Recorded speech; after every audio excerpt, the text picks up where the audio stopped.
94.3 WYBC, the rhythm of the city and home of the Juan Castillo Morning Show. Good morning, New Haven. This is Moving Target. I am your host, Jay Kemp. And of course, with me is my comrade, Remedy Sharif. What's Peace good, and brother? blessings, man. Peace and blessings. Super Saturday. And we got the young king in the building. Spencer, what's good? What's up? Good morning, people. So first and foremost, I want to just say live in peace to our beloved brother, Nipsey Hussle. I say live because I believe many people out there, including myself, have been inspired by Nipsey for one reason or another, whether that's in his community work, his music, his wisdom, his hustle, and he lives on through so many people around the world, especially with his grassroots work, which is what we're all about. And it's still a sad time for hip hop.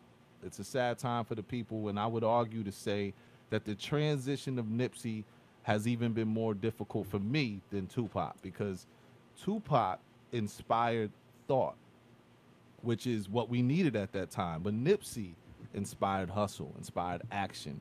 You know, he was the one individual that I could go to my young people and say that who my young people looked up to and say, that's how you do it when you get there. That's how you take your platform, right? So it's been a tough time. So today we're going to take some time to observe the Nipsey Hussle blueprint and see how we are or how we need to begin applying the various ways he was serving the people. But I'm still pretty broken up about it. It's still a kind of a dark time. What about you, Rem? It's really hard, man. It is. You know what I mean? A lot. It's really hard, man, because that brother work and that brother what he was doing is the energy of what a lot of us do and have done for years in our own city. And to see somebody doing it on that level, it's hard, man. It's sad. Yeah, it is, man. So before I introduce my guests, I think it's important to address something, all right? Especially after Nipsey's transition, the word that comes up often, is woke. And I just want to address the woke folk, all right? Because I believe woke is becoming a term that I believe limits our drive to actually do our part in the community. I'm woke, so I got my Ankh, I saw the Hidden Colors series, I got my memes, I'm good. I'm a meme activist. So, and since Nipsey's passing, everybody's been a Dr. Sebi student. They watched a few YouTube videos. Now everybody know Dr. Sebi, which isn't necessarily a bad thing. But again, when it limits the work that you feel you need to put in, that to me is problematic. And you could be woke nowadays and still be in bed, right? So in the words of Nova Slime, we need to get activated and get past woke, and it's not about changing the world. It's not about having a whole bunch of, being a leader of millions. It's about doing your part for the community, how you can contribute to the efforts that everybody's doing on a grassroots level. And so for us to keep our beloved brother Nipsey Hussle spirit alive, we got to be activated. But I say all that because and this is connected to our guest, by the way. This is why I'm laying all this out to introduce him.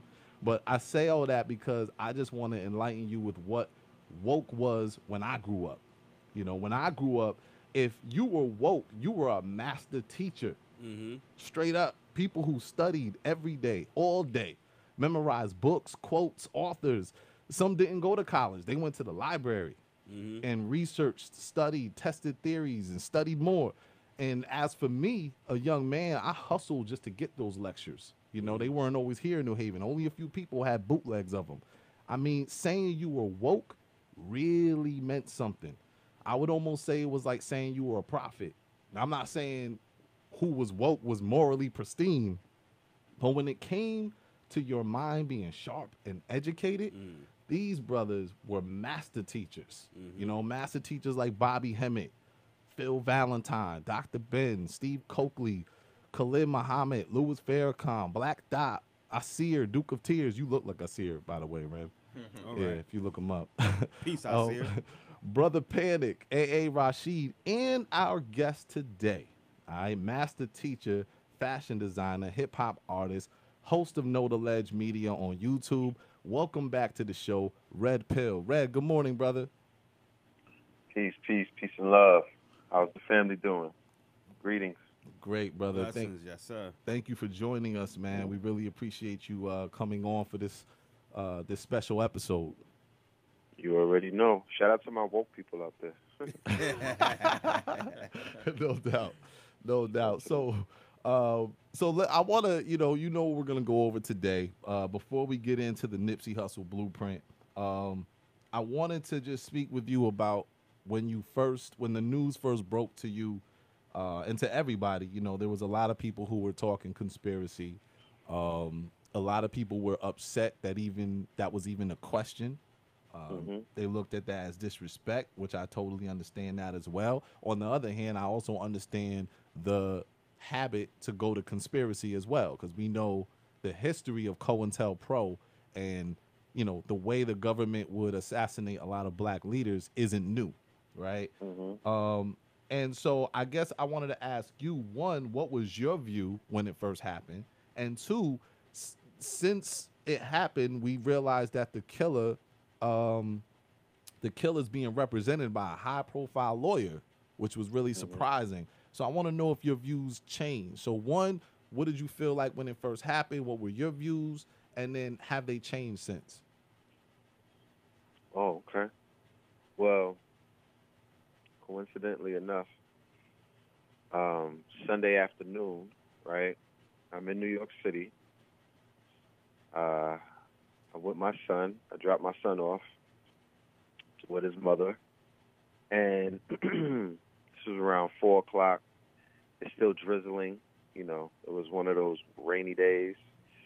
So I said, I'm gonna just go home and gather my thoughts and just, do some work and whatnot. I wound up going live on Instagram. Mm. So I'm going live. I'm on live. I'm burning some incense. I have these stones, these precious stones, right? Mm. But you know how people have like little small amethyst stones and whatnot. Mm-hmm. I got boulders, right? So I'm encouraging the family that's listening to me to look into the natural resources, right, of the Americas, because a lot of people are not familiar with the natural mineral deposits that are inside of caves in America, right? Mm. So I'm like, we talking about reparations, we talking about all of the stuff on the surface, but the riches and the wealth is inside the land.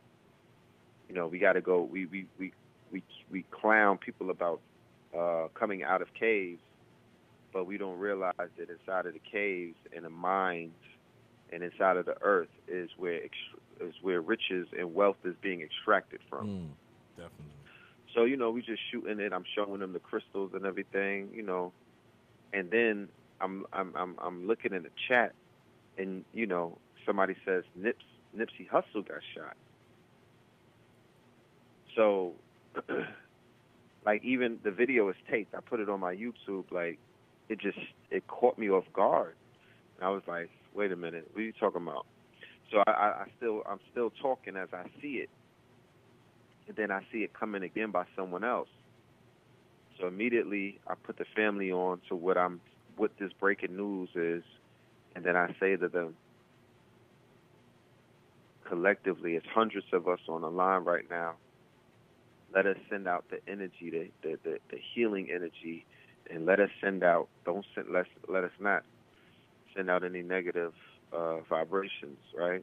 Let's send out all positive energy, because it's been proven by scientists that the heart energy, the EKG brainwaves, and the heart was monitored at the same time, and it was discovered that the heart sends out a stronger signal at a faster pace than an actual brainwave, right? Mm. So they also discovered that the idea of space and time when it comes to energy is it doesn't obey the same concepts that we obey with space and time, meaning that you could be healed by somebody through energy, through heart energy, millions of miles, thousands of miles away. They don't have to be next to you, okay? Mm-hmm. Because that's an illusion. The idea of space is an illusion when it comes to energy that moves faster than the speed of sound. So I'm like, it don't matter if he's on the West Coast. Let's send him this healing energy from our hearts right now. And towards, I would say about, because remember there was a window for everybody who caught the news about him getting shot. There was like a 15, 20-minute window before TMZ and other news outlets reported that he was dead or DOA. Mm-hmm. And by that time, I got off the line. I got off my live. I was like, look, I'm hopping off this live, y'all. I'm going to get back on. I'm going to let y'all know what's going on. Let me go and do my research. So I hop on a YouTube channel. I'm not going to mention their name, but it's an online personality, a YouTube personality, and the brother's been in hip hop. He's been a journalist for hip hop for a long time, many, many decades. I grew up reading, articles that he wrote in The Source. And he was covering another topic. And then people were bringing up the Nipsey Hussle being shot. He was being very disrespectful towards Nipsey Hussle. Like, F that. I don't care. I'm doing this show. This is the title of my show. We're not dealing with that right now. We're getting this out of the way. I'm like, wow. All right. So I hop on other news sources because I need reliable sources, And then the news gets broken, and my heart sinks. Mm. There was no other artists that because I meet a lot of artists, I'm connecting with the industry, and I'm connecting with a lot of people. Like my DM has a lot of blue checks on it. Mm-hmm. But because of Nipsey's involvement with the Dr. Sebi document, we were scheduled to, we were scheduled to sit down and meet up with the brother in a few, like maybe a month from now. Our liaisons, the middleman, the people who are the connects were working it out. So whereas we were going to get to sit down with Nipsey. I met Nipsey in 2003 in the beginning of his marathon. He was signed to a record label called Cinematic Music, Johnny Shipes. I remember Cinematic Music. Yep. Yeah, they wound up signing Joey Badass in Pro Era, right? Smoke DZA, I think too. Smoke DZA, yeah, Smoke DZA is real big at that label. So when he first came to New York, my brother Blue Pill, he had the contract to work on this project through New Media. So he always used to tell me about this Crip who was wearing a Malcolm X chain, who was basically, the next, looked like Snoop. He was the next thing up. So, we met. I felt his energy. He was genuine. He was real. And I just watched him through the years. You feel me? Like and apparently, according to one of my brothers by the name of Bang Out, who brought him to Johnny Shipes, he's a producer, and we spoke the other day. He was like, bro, he was watching y'all. Y'all were watching each other. He was heavily plugged into the community, as is a handful of these artists, and they dibble and dabble in the consciousness the same way that we dibbled and dabbled in consciousness when we were, before I was even in what is known as consciousness or in the community, not woke, consciousness. Right. It's like saying, I'm at a community college, and you're talking to somebody that's in Harvard, and I'm not trying to be all braggadocious, or I just have to separate the, we have to give it some kind of clarity. Absolutely. As to what we're talking about. There has to be a difference. There's slap boxing, and then there's Mayweather. Like, right. There's woke, and then there's consciousness. You're on the road to being conscious if you decide to get out the bed from your woke phase. Mm-hmm. Because many of us, we're woke. We wake up and we're on the phone while we're in the bed for like 2 and 3 hours before before we Yeah. even get out sometimes. Mm-hmm. So to be woke is great. I applaud you. But the work to get out the bed, you have to physically move your legs and stand up, wash your face, take a shower, brush your teeth, make breakfast. You know, there's things that you have to do. There's a protocol in order to get ready, in order to be active. You know, Right. woke is not enough. And when I was, I used to listen to Farrakhan tapes. I used to watch VCR tapes, Steve Coakley, right? One of the master decoders. Like you said, Bobby Hemmett, Queen of Four, Dr. Blair, Dr. Ben, Dr. Clark. All of these doctors, Dr. Naeem Akbar, Dr. Amos Wilson, all of these doctors diagnosing one of the most perilous diseases that people of our race are suffering from, and that's double consciousness, Mm. as told by W.E.B. Du Bois. That is, and what that is, it's like it's a malware that we're afflicted by as Black Americans because we entertain two consciousness. The movie Us unpacked that concept of the two-ness and the double consciousness that we suffer from. We're attached to our African selves. We're attached to our continental selves, and we bathe ourselves in that culture in private. And we've interpreted that culture as hip hop.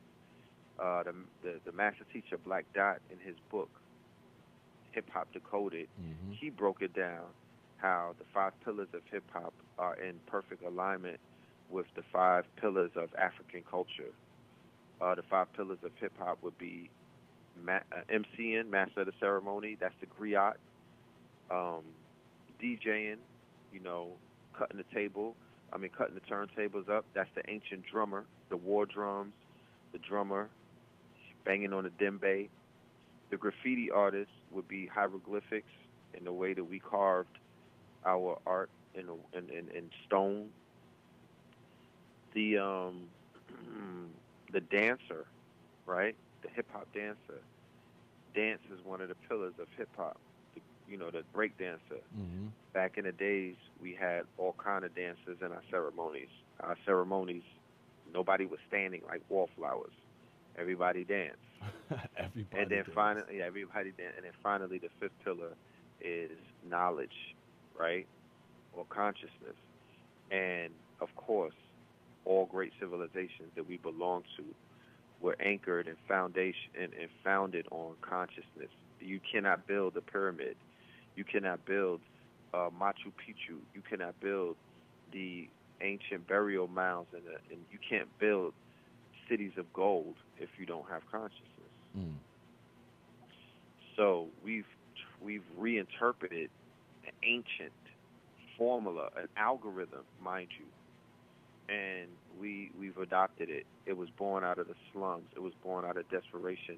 It was born out of the Bronx. It was born out of ghetto tenements and things. It was born out of adverse poverty. It was the rose that grew from the concrete. You know what I'm saying? Right. They forgot about us, and we reminded them that we still here. Has your view, on what happened, has there been any other change in how you view the whole situation, or anything that has changed in your mindset of what actually happened, or does it still remain the same that our people, unfortunately had this hatred for our own people? Going back to what I was saying about double consciousness, there's a list of about 30 rappers who have been murdered in their own communities. You want me to give you the names? It starts with like Scott LaRock, Mm-hmm. who coincidentally gets killed in the Bronx, where the culture begins. Jam Master Jay. The legend, Stack Bundles, Chinks, Mm. right? Yep. Dobie, Dollar, Rise and Power to each one of these brothers. Camouflage, Soldier Slim, Slim Duncan, And if I forget anybody, it's not on purpose. XXX Tentacion. Remember Ascension Oh, yeah. Protocol? We're gonna get into this later. There's a pantheon of sainthood in the culture now. XXX Tentacion left on June 20th last year. I remember the date. These are dates that are being etched in our minds. March 9th, I remember the day. September 13th, I remember the day. You know, these are the days that our great ones were ascended, not murdered, not killed, didn't die. They were ascending. Okay? Mm-hmm. We're going to get into that a little later, but I keep my ears open. You know, I'm not going to necessarily say that I'm entertaining theory at this point, Mm-hmm. but I created a series in 2016 called "The Fear of a Black Amor Messiah," right? And then we also do a lecture series with Professor Griff entitled "Fear of a Black Planet," right? Mm-hmm. So it would be remissive of me to dismiss any foul play at the hands of, you know, co-conspirators is what I call them. Right. Right? So to just say that it was just shitty cuz. Yeah. Excuse me, I don't want to, but that's his name, Eric Right. Holder. Yeah, it's So, go ahead, sir. no, go ahead. No, because you know I was approached by a brother and we talked quickly, you know, about this situation about Nipsey, and he didn't understand. He asked me, you know, why you look like you feeling so down, feeling so distraught. We've done, you know, here in New Haven, myself and brother Jay, we've done a lot of work in our community. You know, we was frontline soldiers, had our own nonprofit, and worked deeply with the youth. And made a lot of impact with the youth, but also recognized the trauma that we were facing when I had to go to a lot of these. We had to go to a lot of these young people funerals as well, because we were working with brothers that were literally shooting guns and doing all these things, and they just couldn't understand why I was so sad and taken back. And again, speaking to what you were speaking about, the energy. That energy transcend what he was doing, his energy, his love, his light, because we see it like, you know, he's working with these youth. If he was here, if he was in New York, he'd have been doing the same thing. So that love and that energy is universal. And it was genuine. That's Absolutely. what we felt. That's what we felt. Like, he wasn't on social media bragging, bro. Right. Like, he wasn't frontline, bro. Like, when Tupac made his ascension, quiet as kept, and I'm talking about before the Death Row era. He was an underground artist to a lot of people, and I'm not talking about the movie roles. I'm not talking about the antics. I'm just talking about, you know, like the work that he was doing. You didn't know that he was working with the Panthers. A lot of people didn't understand the One Nation concept, and, you know, people didn't know what he was working with they didn't even know his mother's story. Right. A lot of people. They just knew the line about crackhead and Dear Mama. Yeah. Right. Right. So you know the impact, and you realize who's who and what's what, and how intricately tied certain people are in to the overall narrative in their ascension. Yeah. And especially if they get prematurely taken from us. He was prematurely taken from us. That's why the impact is being completely felt. But it's an impact that is it's a bookmark. It bookended something. Something ended when he made transition. Yeah. So that's what needs to be explored. Did gangster rap die with him? Huh? Did bragging about killing your brother die with him? Is that going to be put to rest? Like, what left with him? Did the fact that we're being seen as one-trick ponies, like you can only be a rapper and you cannot be into STEM, you cannot be into smart stores, you can't be into blockchain, did that expire? Right.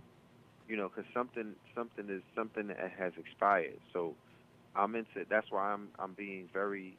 I'm looking internally. Whoever did what they did to him,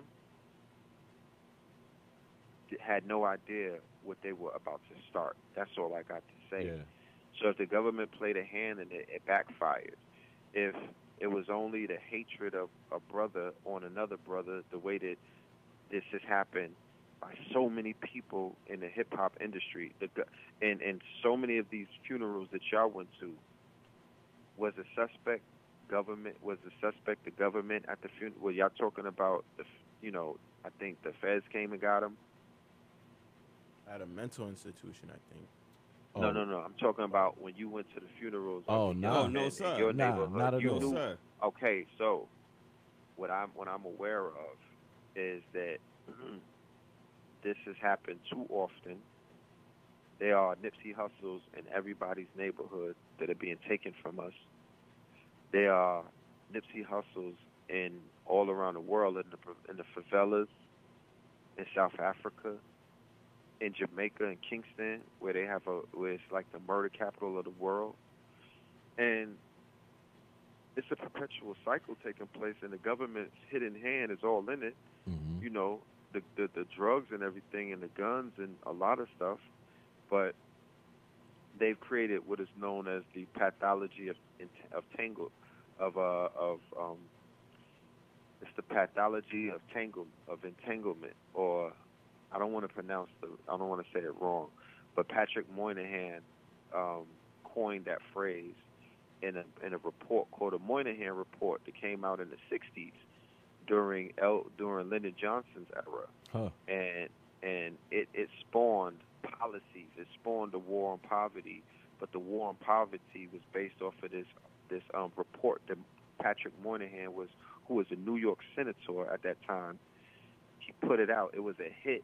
It was basically an intellectualized liberal hit on melanated families. He said because the black family is broken, and the black family is matriarchal, meaning that the mother of the household is the foundation, that it's a subculture inside of this patriarchal society, so it must be destroyed. Wow. That's what the report said. So we get the Great Society that introduces us to welfare, it introduces us to the food stamp system, it introduces us to Head Start inside of the educational system, where they began to control what the children were being taught. So they impacted us in a very social engineering kind of way. Yeah. And it's aiding and abetting that what we're seeing, this sickness. Like there's a cancer in our community. You can't buy back the block and still have the cancer on the block, because what is that going to do? The cancer is what's deteriorating the value of the block.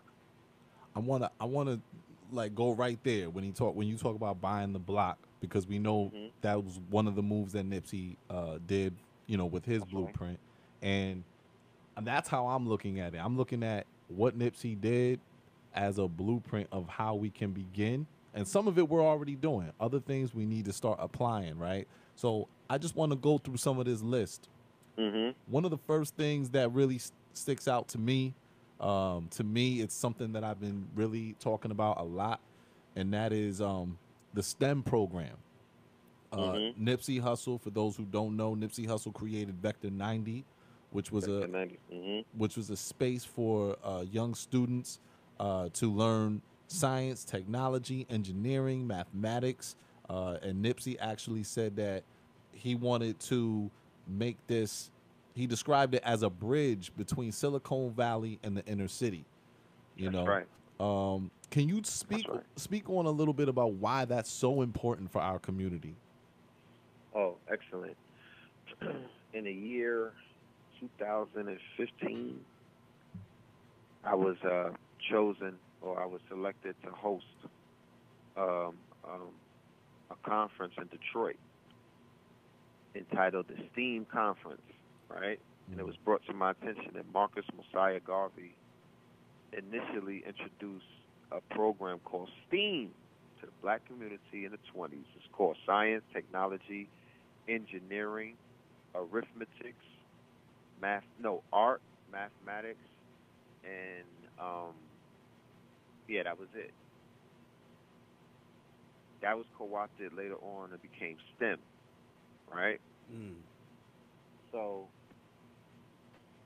naturally, based off of our contributions to humanity and mankind, it's a proven fact beyond any reasonable doubt that the Moors of North Africa, the Barbary Coast, which is Tripoli, Algiers, Libya, where Muammar Gaddafi is from, Mm-hmm. but back then that's Hannibal Barca and the Carthaginians, and the Senegalese, right, out of West Africa. All of these tribes, all of these nations are proven to be mathematical, scientific geniuses and engineering geniuses. They went over to Europe by way of the Mediterranean or the Iberian Peninsula, and they took Europe out of the Dark Ages, not with the sword, right, and not only with the Quran, but they implemented science, technology, engineering, mathematics, and that is a fact. Mm-hmm. They introduced animal husbandry, meaning that there's a science to raising animals. They introduced fashion into Europe. They brought the fork. They brought the public bath to Europe, right? They implemented the bathhouses. They implemented sacred geometry. They implemented they call it Orientalism. That's what they call it, Orientalism. When Europeans began to go in what is known as the Far East, right? Before it became the Middle East, they went into the Far East to receive esoteric and occult knowledge. So when they brought us over here, or when they came over here and conquered, right? Because you're in Connecticut. Mm-hmm. Yeah, King Philip and all of that. Feel me? Right. Mm. Like, those people had kingdoms. Those people had empires in the Americas. Nobody came over it. Nobody had to be brought over there. They encountered in Connecticut. That state is very instrumental in a hidden history. It hasn't been completely unearthed yet, but Connecticut is very instrumental in the in history, the hidden history, the history that has to be uncovered in order for us to heal. Mm. So the people like in Connecticut and in Vermont and the Lenape tribes and all of these indigenous Aboriginal tribes and whatnot, the way that their villages were set up, the way that they were dealing with sacred geometry, they were dealing with mathematics, they were dealing with engineering, the longhouses, the teepees, the the ships that they were moving with. It's all dealing with these specific things. Mm-hmm. In order to revive the junk DNA, or order to remind the mind of who it is, right? You have to get back into the arts that are being held and kept from you. Right. Okay? So it's not that we don't know these things. No, these things are being kept from the inner city schools. These things are being, it's like Strategically. Mm-hmm. strategically. Yes, sir. It's there, but strategically, when they told you in kindergarten that you were a slave, and it's like downloading malware. And for those who don't know, malware is more a virus. It's a virus, right? So when they don't interject, it's almost like me telling you about the Avengers, the whole series, by starting with the movie with Thanos. Right. Mm, yeah. Right. That's exactly what it is. How dare you? Right. Why don't you give us the earliest story about when Iron Man and Captain America were buddies? Mm. Give us the first 3 movies. Don't start on the 4th one. Right. So to give us your history when you were enslaved, because there goes semantics again. There's slavery, and then there's enslavement. Mm-hmm. There's Slavs, which is short for the Slovakians, or there's a Slav, and then there's a slave. There's a prisoner of war, and then there's a slave. Mm. There's an indentured servant, and then there's a slave. Right. There's people who've been captured, and they are vassals of the state, and then there's slavery. So we have to be clear as to what we were succumbing to or what we were subjected to. And according to my research, we were not the original slaves. One, go and research the Barbary Pirates or the Barbary Wars. How is it that America was fighting Africans in 1815 and 1805? There was 3 wars, the Barbary Wars 1, 2, and 3. And they were fighting to stop paying tribute to the Barbary powers, which was the Ottoman Empire, and there were millions of European slaves up and down Africa, North Africa. The Barbary pirates and the Barbary powers were enslaving Europeans, and they were paying ransom, and they had to pay tribute in order to sail the Mediterranean. And the formation of the Marines, the songs that they sing from the shores of Tripoli, the halls of Montezuma to the shores of Tripoli, like that had to do with slavery. Mm-hmm. And I'm not talking about Africans either. Right. When the wave of European immigrants came into America in the 1700s, those were slaves that got freed. So what are we talking about? Like the whole story is backwards. Right. So we're backwards now. So we're functioning in our doppelganger self, like the movie Us showed us, because the movie Us, like I said, is exploring double consciousness. Double consciousness just speaks of a people who are completely lost. Mm-hmm. We don't have any bearing. We don't have our GPS system intact. It's off. And because it's off, you see the pathology of a whole race in HD.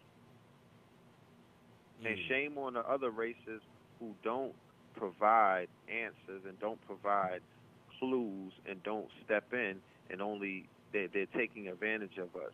You know what I mean? Right. It's like we're Tatiana right now. You know, you see somebody that, no, I'm dead serious. They're taking advantage of us because we're loose.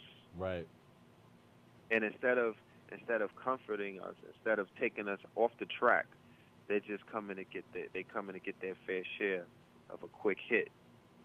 So they're selling us bundles of hair. They're selling us dog and cat, calling it Chinese food. They're selling us all of these things, pork and cigarettes, and they're praying and whatnot 5 times. Or hold on, I gotta pray. Right.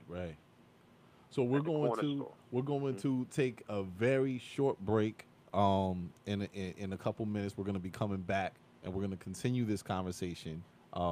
We just also want to acknowledge that another inspiration that Nipsey provided was that today the Bloods and the Crips are actually meeting. They met yesterday, and for the memorial, and I believe today they're meeting to talk about peace. You know, along with that, Nipsey also bought his own community. He put money in his own community, you know, and was able to build housing, make co-working spaces, you know. So for, you know, a lot of co-working spaces here in Connecticut, here in New Haven, we have them downtown, but we know that goes to Yale. We know that. You know, we don't have them in our hoods. And why would we need co-working spaces? Because how great would it be to know what another brother or sister is doing with their business venture, and what ways can we collaborate when we're in the same space? You know? That's it. Yeah, so, because go ahead. No, go ahead. No, because the first question, the last question rather, about Vector 90 and the importance of what it meant to the neighborhood. I should have got straight to it, but it's just what you mentioned about the co-workspaces. Now, I was looking in 2014. My daughter was born, and you know, I had succumbed to the idea of getting a legal, you know, a 9-to-5, because I'm an entrepreneur. I'm self-employed. So after about 3 months of realizing that that's not going to work. Word up. I began to do research in technology, right? It just brought me into that world. I was introduced to blockchain, cryptocurrency, which is also what he put in money for, the cryptocurrency. He was the face of crypto for the urban investors and whatnot. He was the face. He's not just the face of crypto. Remember, he's an early adopter to blockchain. So this whole thing that we're talking about, everything futuristic, that's what you get out of Saint Nip. That's his new name. Saint Nip, no doubt. Yeah, he's a saint. I'm serious. Yeah, I'm dead serious. I see that. I'm saying I could get into the metaphysics of his sainthood. I'd like to. But I do want to get into that at some point in the next hour. Yeah, we will. Yeah. So what I discovered, I put a lecture out called "The Evolution Will Be Digitized." It's on YouTube. You can find it on YouTube. The Evolution Will Be Digitized. I did it in 2014, and it's like 2.5 hours. I lined it up. I laid it out as a blueprint for my community and for everybody who was on a conscious wave to level up. It's like when your software tells you, fam, you want to get with the iOS system, this playing out right now. Right. You can't be running on Windows 85 in the 2000s. So unfortunately, because of the woke trend and because of, depending on your school of study and consciousness, you might be into victimhood consciousness. You might be into, conspiracy theory wokeness. Right. You're not you can't catch this flight. Can you talk a little bit about why do you feel reparations is such a hot topic today? Okay. I would accredit the ADOS movement. Mm-hmm. And what is that? American Descendant of Slaves, a movement that was created by Sister Yvette Carnell of Breaking Brown. This is like an online podcast. Mm-hmm. And I believe the brother's name is Tone Brown. I'm not sure. Forgive me if I forget his name. Okay. But it's a hashtag movement, okay? And if anybody's familiar with the power of hashtag movements, I'm going to just share some hashtag movements so you get an idea of what I'm talking about. Me Too is a hashtag movement. Mm-hmm. Black Lives Matter is a hashtag movement. Occupy Wall Street is a hashtag movement, okay? This is an integrated new model. They integrate social media with grassroots, things of that nature. They don't have any identifiable leaders. It's a leaderless society or a leaderless group.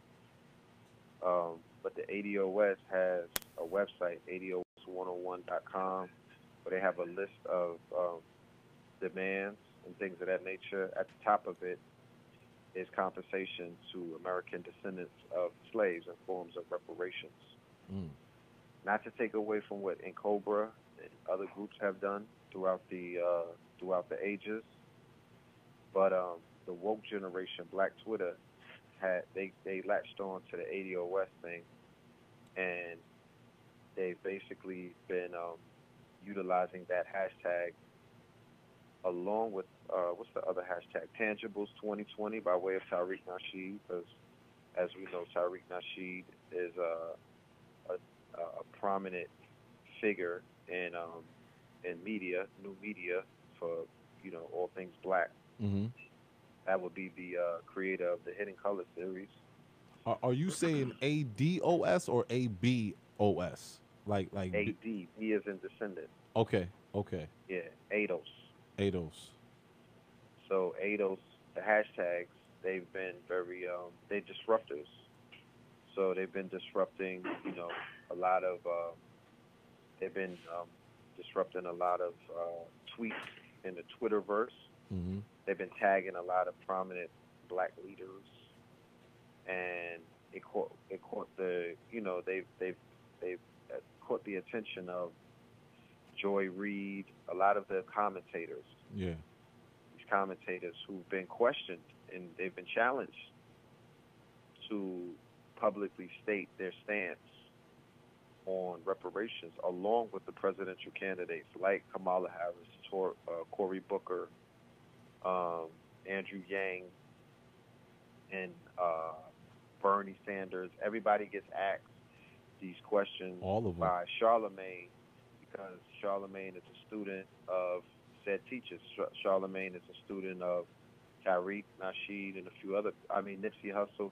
You know, it's just interesting because there's this online universe where the talking points and the narratives are being shared, and the influencers or the artists or people that have millions upon millions of followers, they're repeating the narrative. They're continuing the narrative and introducing it to their the people who follow them. And this is how you implement change, you know, in this new era. This is how you shake things up. Do you think that we're ready for reparations? You know what?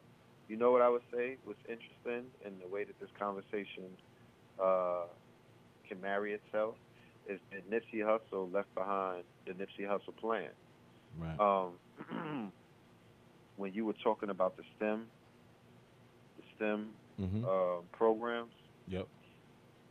I wanted to mention that he also revitalized certain basketball courts in his area with money from Puma, right? Mm. So here it is. We have all of these melanated athletes being exploited by the brands, Nike, Adidas, Puma.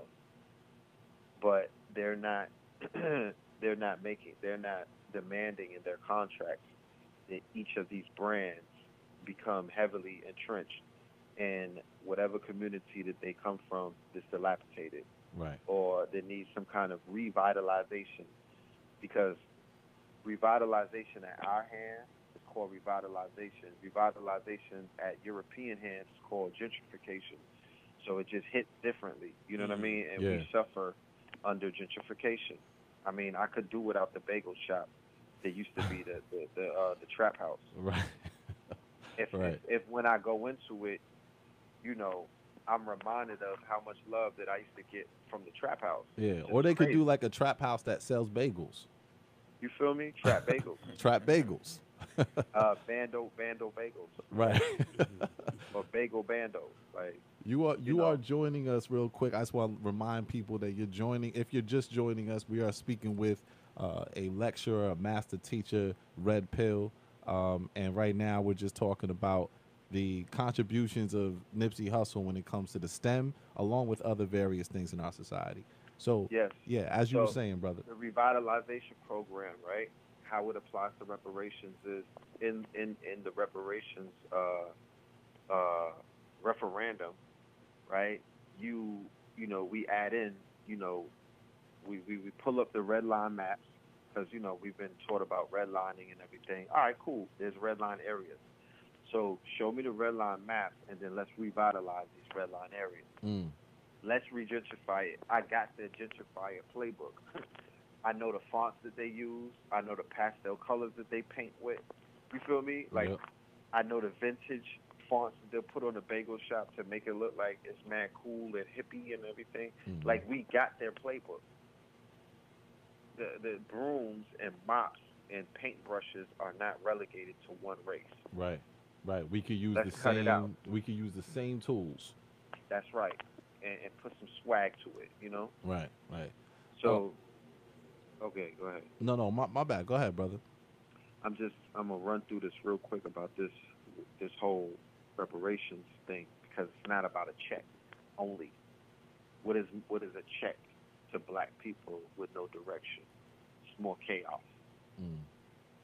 Destination Crenshaw, right, is a multi-billion-dollar arts endeavor in South Central, right on Crenshaw. It's called Destination Crenshaw. They're pumping billions of dollars into the South Central area. That's why he was having meetings about ending gang violence, but at the same time becoming, you know, heavily entrenched in these multi-billion-dollar projects. Like, Right. you're not going to build, because the benefit that developers have with gangs and gang cultures, or, you know, gentrifying drug neighborhoods is that they can utilize that as a reason to not deal with the neighborhood or the community. Right. They use that as a caveat to not negotiate with anybody for any power positions when they come in and they throw all of this money around.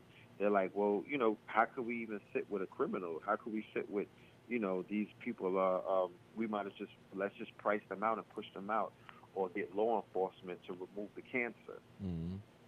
So by stepping up in your neighborhood and pulling your pants up, you feel me? It don't matter, it's not about your appearance, but you got to pull your pants up. You can have your face tats and everything, but, you got to come to the table with some sort of respectability politics. Right. And at the end of the day, you could sit at the table and negotiate with the people who are going to revitalize and develop, your grandmother's block or mama's block or the hood that you are, quote unquote, willing to die for. Right?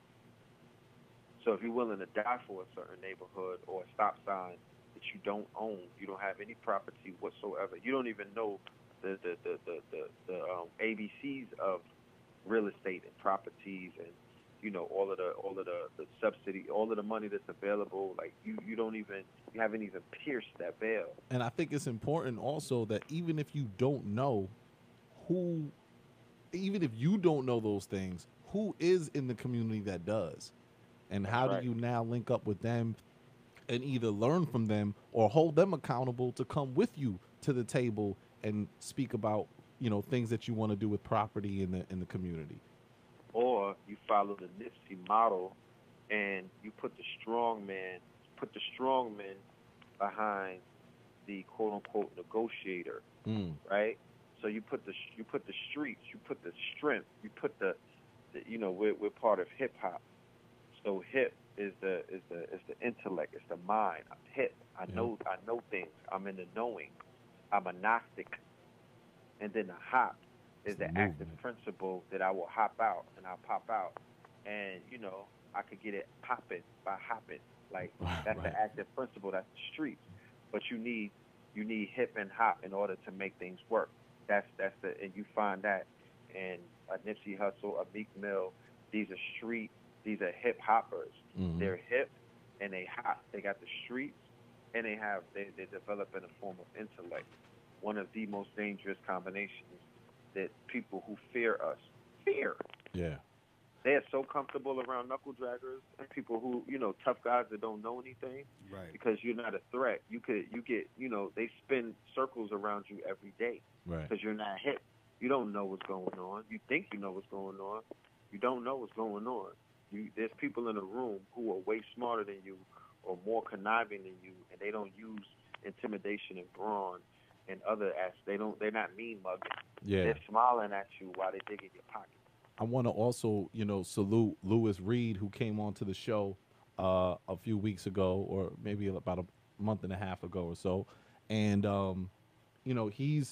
I see a lot of people that put in work for recidivism and criminal justice reform, and that's great. And we also need brothers like Lewis Reed and other brothers, Officer Shafiq. Yes.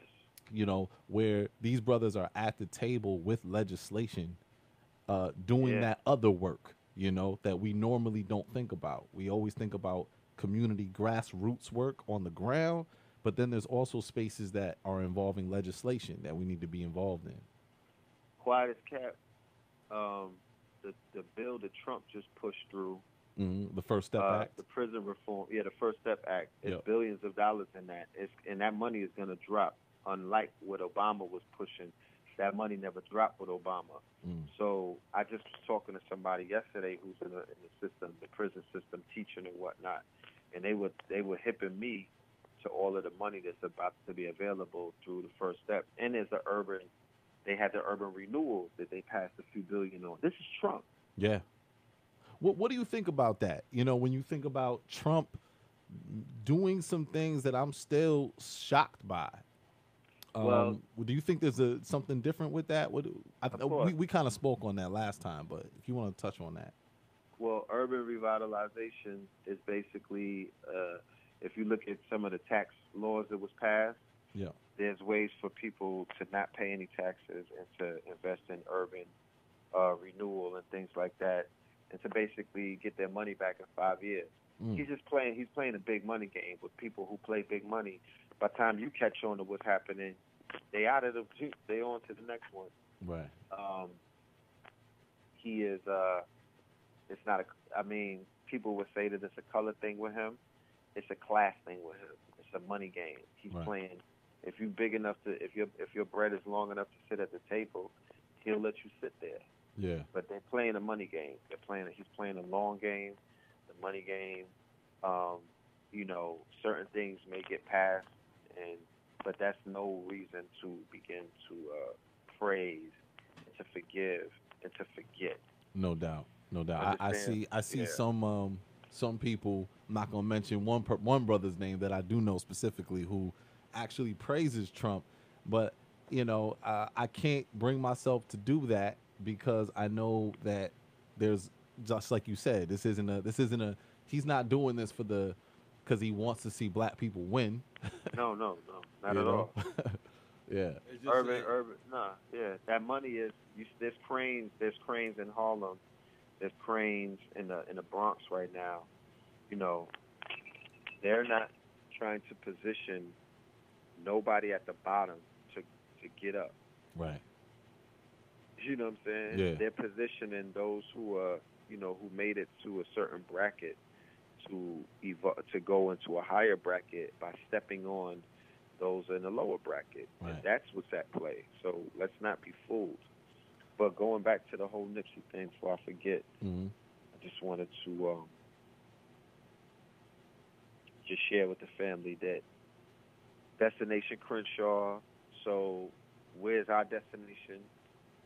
Where's our revitalization programs? We should have multi-billion-dollar programs inside of any kind of reparation memorandum, any kind of bill that we put forth or whatever. The shared workspace, Vector 90, right? Right. This is the Nipsey blueprint. I know that they got WeWorks. WeWorks is popping. Right? WeWorks. I'm not familiar. Yeah, WeWorks is like it's a corporate. It's like a workspace. It's Okay. everywhere. Okay. They're in different countries and all of that. Okay.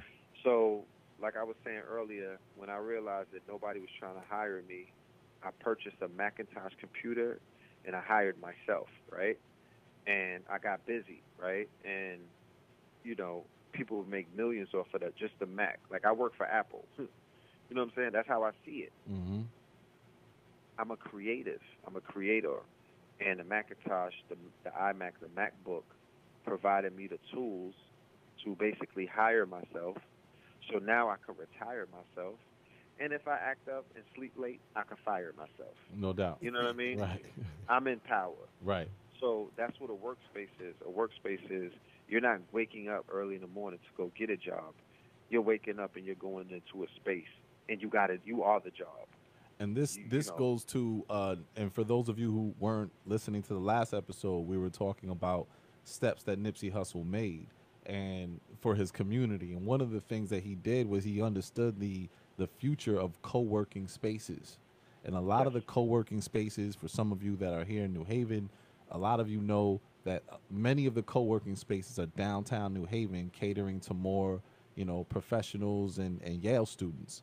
Yes. However, we need these co-working spaces in our community. So this is what our guest, Brother Red Pill, is speaking And about. I want to just to add to that real quick because it seems Please. like, bro, we don't have a Nipsey Hussle here in New Haven, Connecticut, on that level. I'm On that level. I'm saying it like that, on that Yeah. level. We don't have no professional sports teams.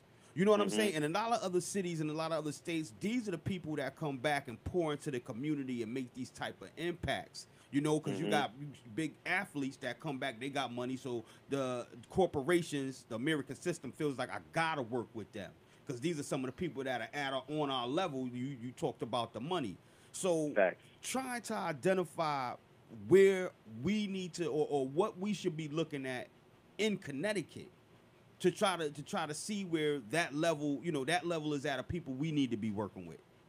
Well, y'all are brothers. You know what I'm saying? It's like y'all are cousins. So if that's not available to you, if it's not there in Connecticut, it could be. We need to build these bridges Right. Like Vegas and Los Angeles are cousins. They're neighbors. We're neighbors. Jersey, New York, Connecticut. Right. When the mixtape game was popping, when Big Avelli and Max B and all of them and Bird Gang, like Connecticut was an outlet. 50 Cent, that's an outlet. It's like there's a connection. Whatever we're doing here, and the Nipsey hustles that we got here, we got to bring them to where you at, and vice versa. Right. Y'all gave us Cambada. No doubt. Salute to feel me? Cambada. Yep. Yes, sir. You know, there's not there's a Nipsey that's waiting to be embraced in Connecticut. We can't necessarily, you can't measure anybody to be on his level, because his level is going to be he set a watermark to reach now. Right. Right. But it's like Pac said, I'm not going to be the one, but I'm gonna spark the one. That's what he did. Yes, sir. That's what And he did. That's right. He So- that goes to the line of he inspired thought, and he inspired the thought of Nipsey to be able to take that same energy and take it to the next level. Absolutely. And he was ascended. The reason why I say that is because you could tell ascension versus death. Remember, rappers die every day. Mm-hmm.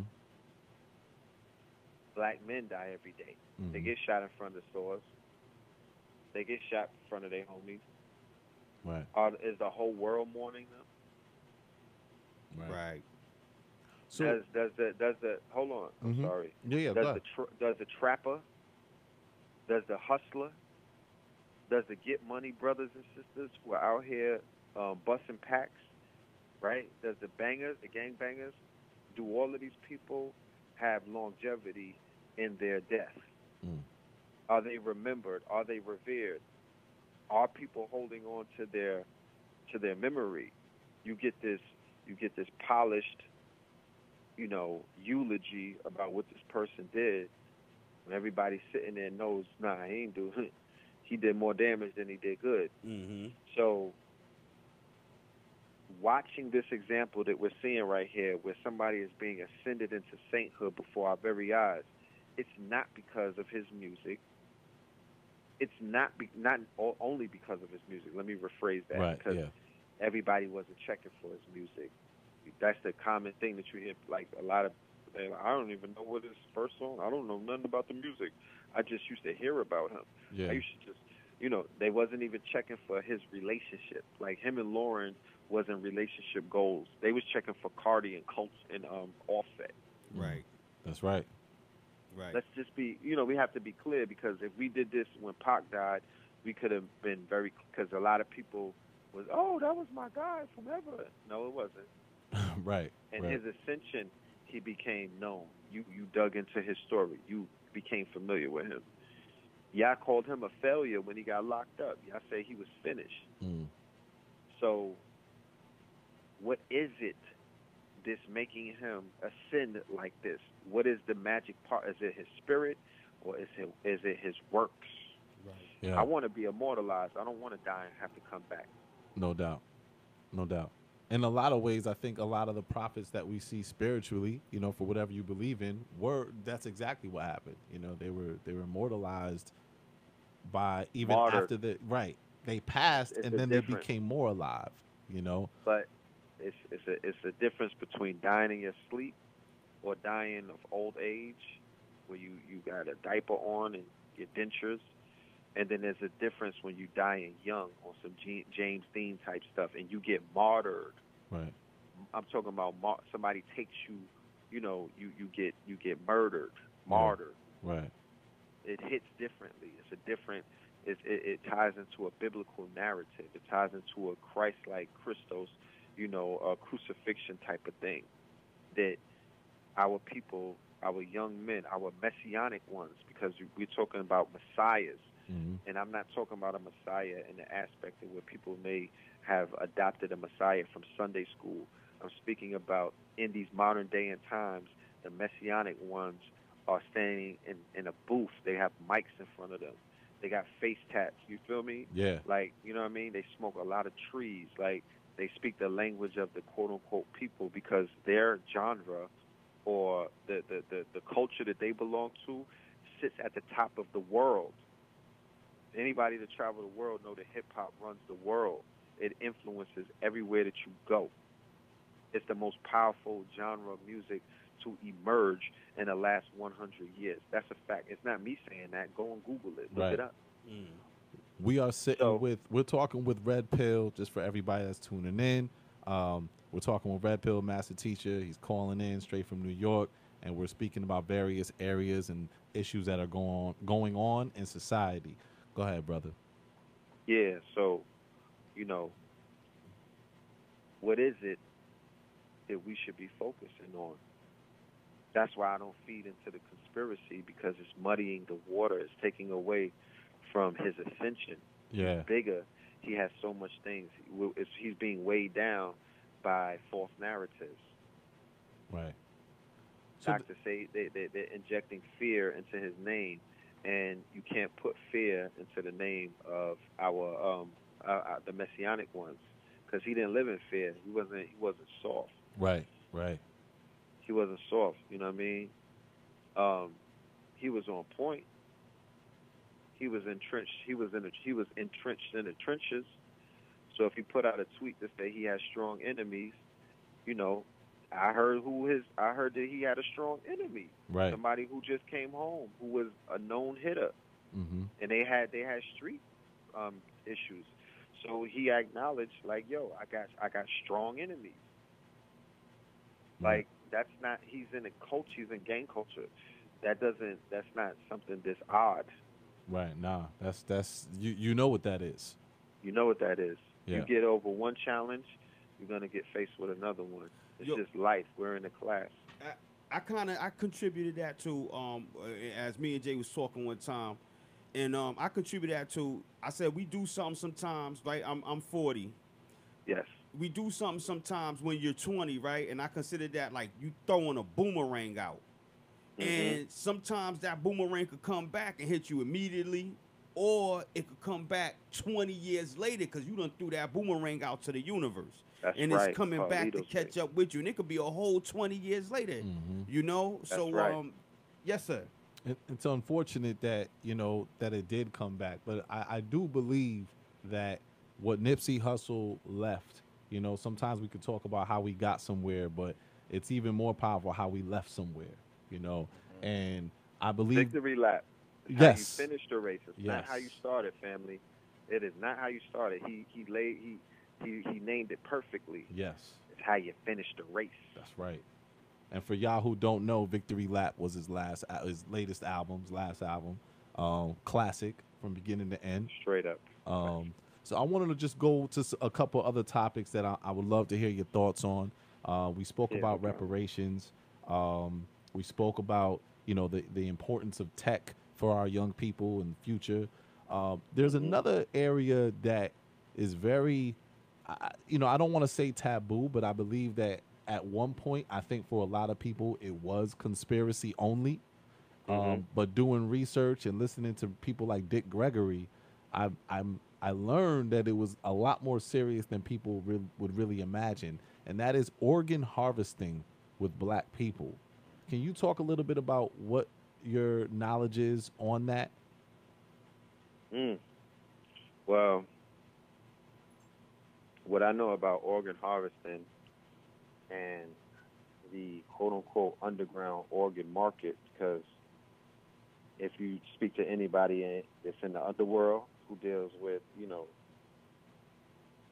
underworld things, they'll explain to you that organ harvesting is basically a big business. Huge. It's a humongous underground market. They have organized crime is heavily entrenched into the quote-unquote organ harvesting market. The kidneys are at the top of that, right? Kidneys are definitely something that people are lining up, thousands upon thousands of people who are, waiting for organs. The kidneys are something that they're basically lining up for. But the whole body is being monetized, all the way down to the melanin. Okay, The all the melanin way down, of black people also being marketed. which is, if you look, yeah, which is on the black market, a kilo, or I mean a gram of melanin goes, it sells more than a gram of cocaine or gold. Mm. Okay. Wow. In places like Syria, all of these war-torn areas, because for some reason we don't realize, or we don't have the knowledge about the melanated populations in Iraq, in Basra. We don't know about the melanated populations in Yemen. We don't know about the melanated populations in Syria, right? Mm-hmm. We don't know about the melanated populations even in Afghanistan, certain places. But in war-torn areas and in disaster places, like when Haiti got struck with the earthquake, and in places like India, with the where they have like the untouchables, Yeah. and things of that nature. You have these in places like Libya, where this migrant slave trade reversed from what the Barbary pirates were doing with the Europeans out of Sicily, all along the shores of Europe, right? Mm-hmm. Now the slave trade has been reversed, and they're taking the organs out of the African migrants who are fleeing violence in destabilized countries. They're trying to get into Europe now.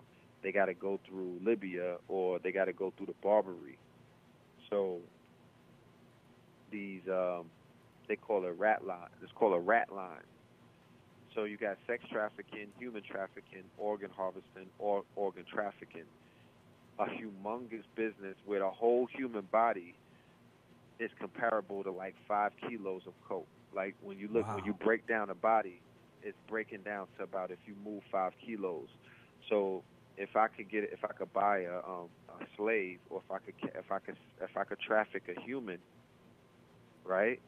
Then I could harvest their organs, because the end game in that scenario would be, what, you gonna walk around with no organs? You know what I mean? They're gonna kill that person. Right. Yes, sir. Go ahead. No, this is so deep. I just want to ask you, if for somebody that's just coming in and trying to get an understanding, because you breaking down things in so many different areas, bruh. This is beautiful. If somebody was just coming in, they wanna become conscious. Could you give me 3 books or 2 books, or where should they start? Where can you start just to say, yo, I need to do this. I want to get started, like concrete. Where could they start?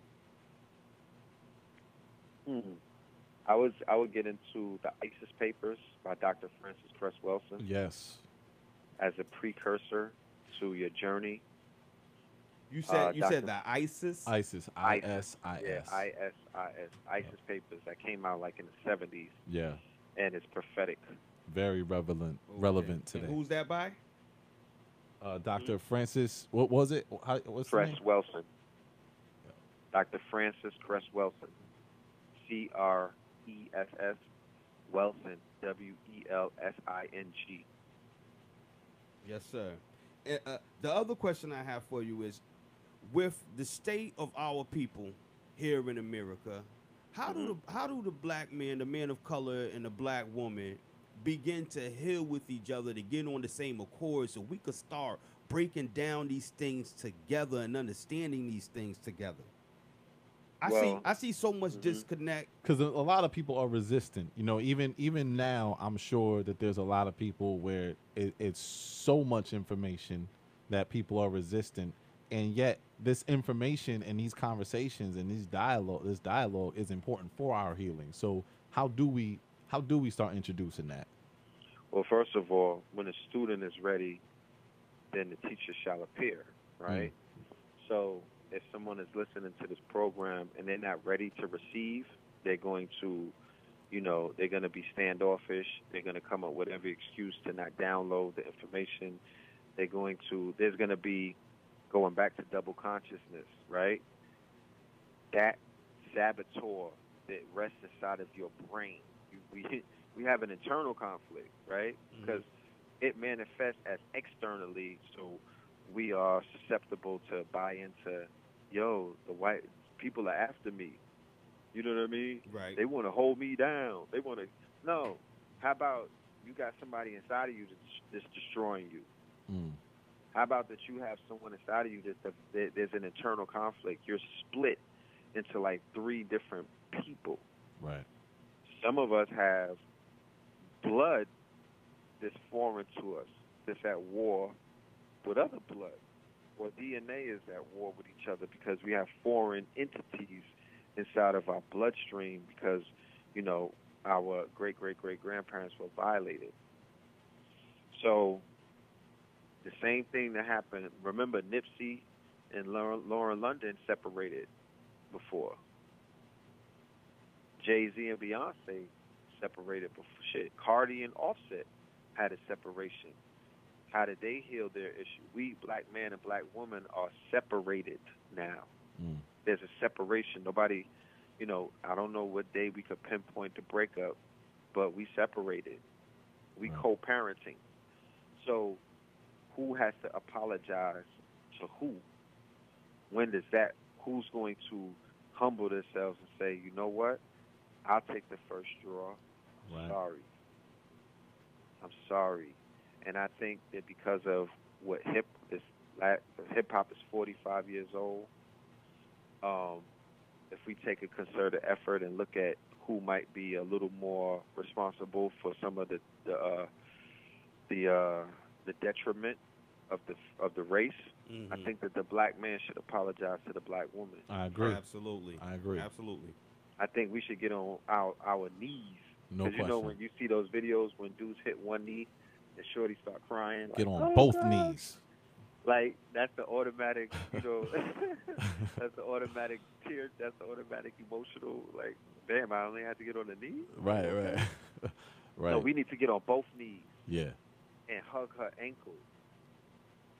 And just apologize for not what we did necessarily, but for what has happened. Absolutely.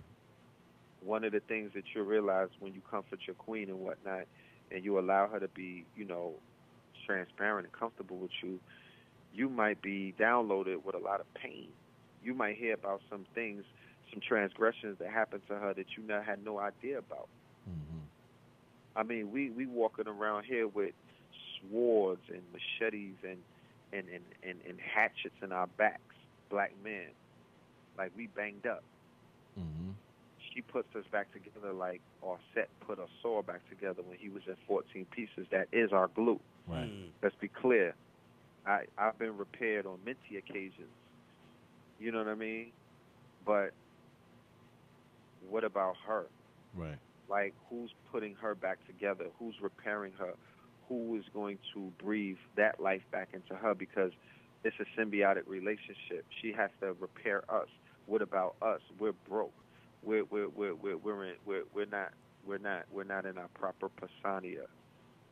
So what you saying in the understanding that she has to repair us, where could we direct one of our queens to go to even understand that? If she doesn't understand that she is the you know, the natural nurturer and all of those different things, where could you just where could you direct her to? Well, I just want to push back on that a little bit and maybe question, should we even redirect? You know, is that something, or does it come down to when we talk about healing in the family and we talk about healing for the people, you know, the action of saying sorry, the action of saying, like, I'm sorry about what happened. I believe that is the action to redirect. So what if she says to you when you say that, what if she says to you, I don't need you to be sorry? Because she doesn't, you know, you see what I'm saying? Because their whole mental, you know, she's still, that whole mental space is still there. So in order for her to see her own hurt and understand that she is part of the healing, we're part of healing each other, where could she start to look? Or where could you say, all right, because you sit down and say, Queen, read this with me. Excellent question. Going Yes, sir. back to the concept of Nipsey, he laid it out. There's an interview that he had with Lauren London on GQ, one of the last interviews that you'll see him in, and it was like a 8-minute video where Lauren London asked him 20 questions about her, Oh yeah, Mhm. yeah. and saw she that. said, "What was the last book that I read?" And he said, uh, "Queen of Four." Right? Wow. That's what she Wow. said. She read Queen of Four's book, Sacred Woman. Which is Nova Slom. That's Nova Slom's mother. That's Lova Islam's, yeah, his sister Umi. Yep. And she's been healing women in our community for as long as I've known them, Absolutely. 40 some odd years. And it could start with Sacred Woman, with Queen of Four. It could start with you know, Mama Pill, my mother personally. You know, she does a lot of work in healing. She helps get the parasites out. We should probably do a whole episode if Mhm. we can with the women and those sisters right there, man. Those beautiful Of women right course. there. Those That would be queens. incredible. Absolutely. Their voices need to be heard. I mean, that healing voice, Yes. Yes. that healing, that when they get it, when they get into nurture mode, when they have, we have to respect the wisdom of our elders, because the new elders are not the same. Right. They're not going to disperse. They're not going to be able to give you the same wisdom that some of our 50, 60-year-old mothers and grandmothers and great grandmothers have, because they came up in a special era and a special time. If you didn't taste the 60s and the 70s and the 80s, there's something. It's almost like eating a cake with no eggs. There's missing ingredients. Right. Right.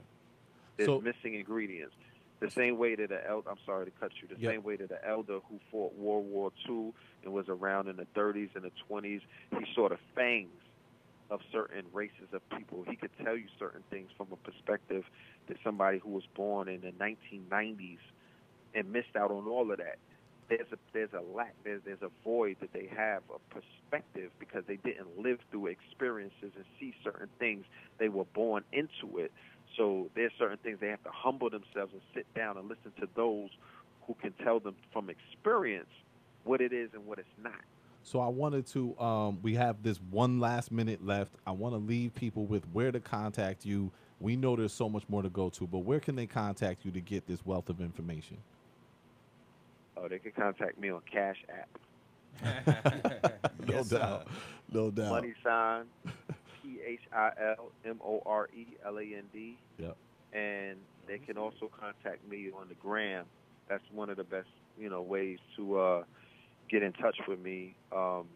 My name on the gram is it's my whole name, my government, but it's in I compartmentalized it into a name. So it's EL, as in Elohim, or the title of El, which is a title of nobility, underscore PHIL, which is my first name, TH, which is my middle name, Thomas, and MOOR. My last name is Moreland, because ultimately the goal of our reparations, the goal of our ascension, and the goal of our mission is to get our land back. I don't really want a check. I don't need a check, so to say. So, brother, I'm gonna cut you right there. My bad, brother. We gotta go to these bills. But thank you so much for joining us, Red Pill. Love All you, right? brother. Family. Love you. No All doubt. right. Love you too. All All right. right. Peace.